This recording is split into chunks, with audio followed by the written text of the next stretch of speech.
ইউক্রেনকে air defence system সহ অন্যান্য নিরাপত্তা সরঞ্জাম দেওয়ার ঘোষণা দিয়েছে আমেরিকা।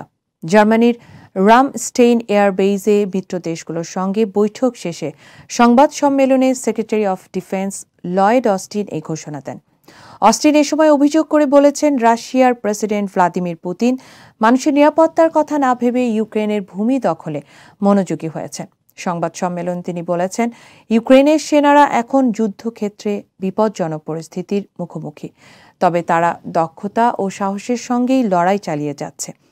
ইউক্রেনের বেসামরিক নাগরিকদের নিরাপত্তার জন্য এয়ার ডিফেন্স সিস্টেম সহ অন্যান্য সরঞ্জাম দেওয়ার অংশ হিসেবে ইউক্রেনকে F-16 যুদ্ধবিমান, আর্মার আর্টিলারি, গোলা বারুদ এবং এয়ার ডিফেন্স দেওয়ার সিদ্ধান্ত নেওয়া হয়েছে বলে জানিয়েছেন অস্টিন। গত মাসের শুরু থেকেই ইউক্রেনের সেনারা রাশিয়ার ভেতরে অগ্রসর হয়েছে। যুদ্ধক্ষেত্রে এমন গতিশীল অবস্থায় মিত্ররা জার্মানিতে একটি বৈঠকে মিলিত হন বলে জানান অস্টিন। বৈঠকে ইউক্রেনিয়ান ডিফেন্স ইন্ডাস্ট্রির সরঞ্জাম কেনার জন্য $115 মিলিয়ন সহযোগিতা দেওয়ার ঘোষণা দিয়েছে ডেনমার্ক। এই বৈঠকের আগেই গত জুন মাসে ইউক্রেনকে $4 বিলিয়ন সামরিক সহযোগিতা দেওয়ার ঘোষণা দেয় আমেরিকা।